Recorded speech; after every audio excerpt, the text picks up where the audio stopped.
OverSoul 7 and the Museum of Time by Jane Roberts. Read by Martin John. Chapter 2. The right place, but the wrong time. The right name, but the wrong man. Invisibly, Seven swirled around, trying to get a fix on the proper time and space and to acquaint himself with the territory, so to speak. He knew he had the space right, for looking out of one of the windows through the lace curtains, he saw the river a block away, the arching bridge, and the opposite shore. The house lights were off. Lights? OverSoul 7 gulped and looked out the window again. Those were gas lights in the streets instead of electric ones. He was in the wrong time. In his preoccupation with his images, he let his hold on time slip. Of course, now he noticed the gaslight fixtures on the house walls. He sighed, turned his inner attention to Dr. Bainbridge and his proper 1985 time, and waited. But nothing happened. Moreover, something in the atmosphere of the house seemed strange in a way that Seven sensed, but couldn't pinpoint.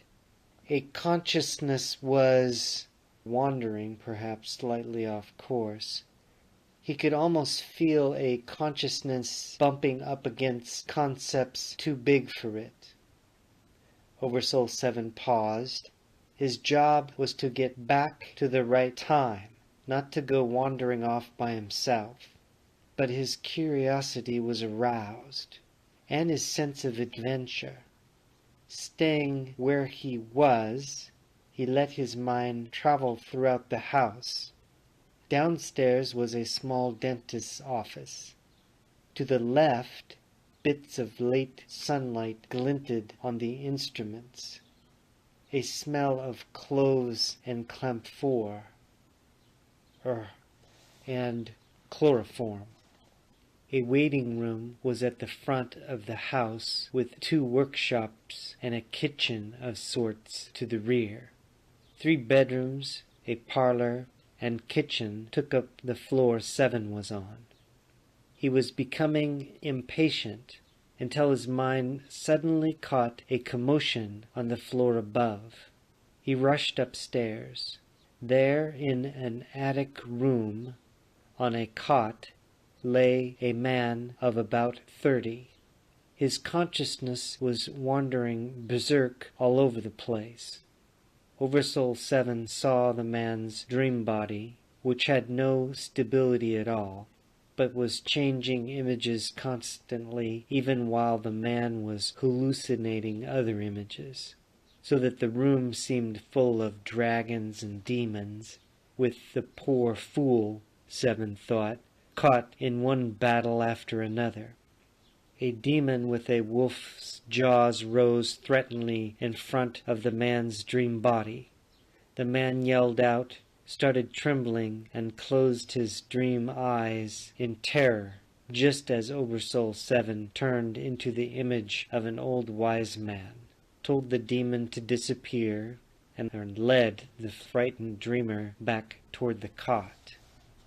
It was then that Seven noticed the paraphernalia, hidden partially beneath a chair, and saw how the dreamer had come to such a predicament. "You've been sniffing gas," Seven said. The 2 of them sat side by side on the cot. The man was still in his dream body. "I do it all the time, up here alone, while my wife and son are away for the summer," he said. "I'm experimenting. But who are you? I must still be under." "You're under, all right," OverSoul 7 said. "By the way, what year is it, and who are you?" "Why, I'm George Bainbridge, Dr. Bainbridge," the man said in a surprised voice, as if he thought that his name was a household word. And as he spoke, he leaned toward Seven rather formally and held out his hand. Oversoul 7 was dumbfounded.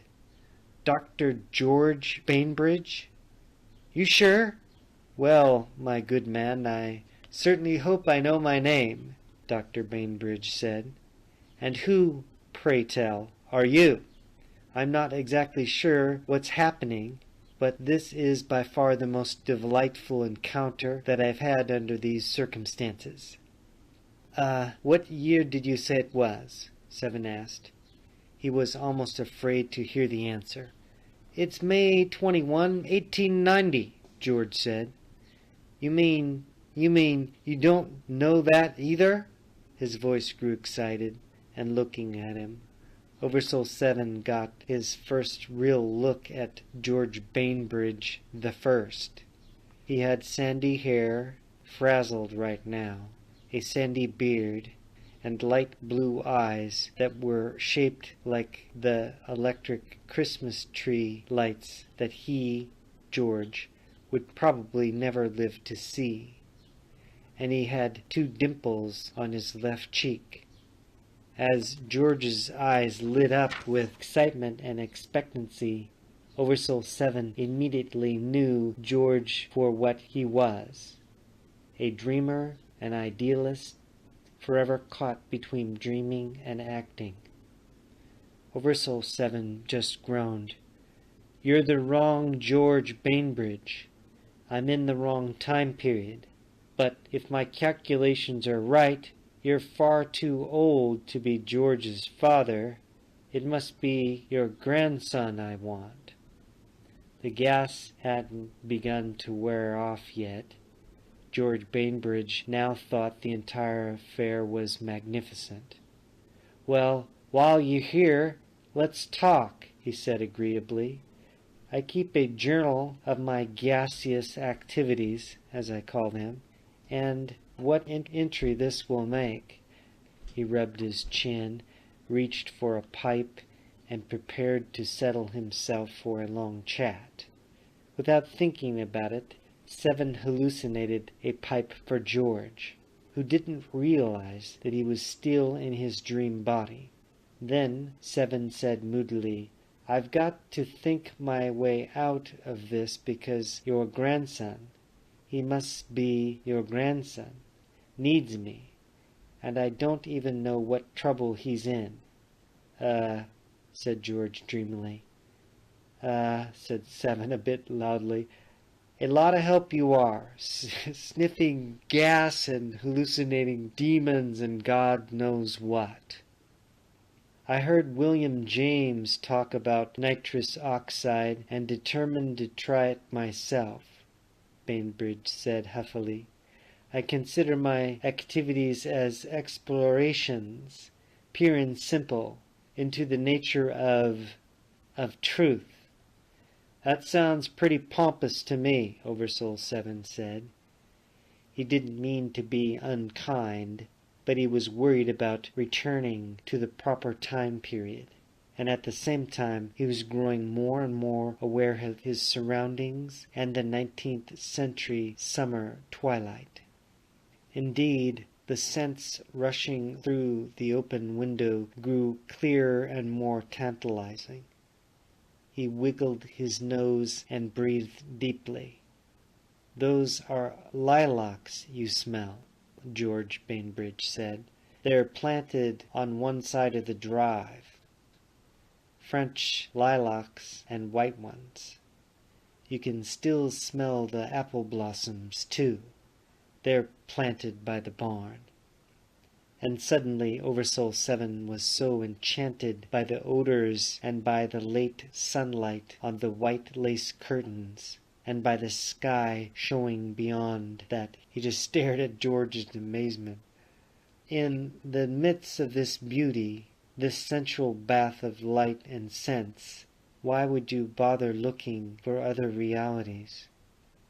If you really felt what this moment demands, you'd be so filled with life that you'd sense what truth was, and you wouldn't need to go looking for it.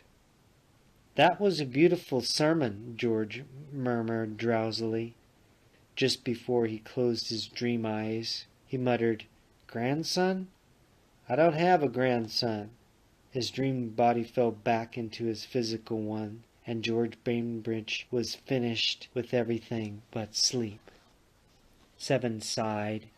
He eyed the sleeping George with a mixture of exasperation and relief, and covered him up with a crisp white sheet that had been folded neatly by the bed. But why, he wondered, had he become so mixed up in time? Did the gas-sniffing activities of the 19th century George have any bearing on the problems of the 20th century grandson? The house, Seven mused, was the same, so the space coordinates were the same for both men, though obviously they focused in different time periods. But why? Why had the wrong George attracted him? Because something had attracted him, Seven thought, or he would have gone undeviatingly to the right George. Seven sighed again. Here he was, all alone in some 19th century attic in the right house, but some 100 years away from where he should be.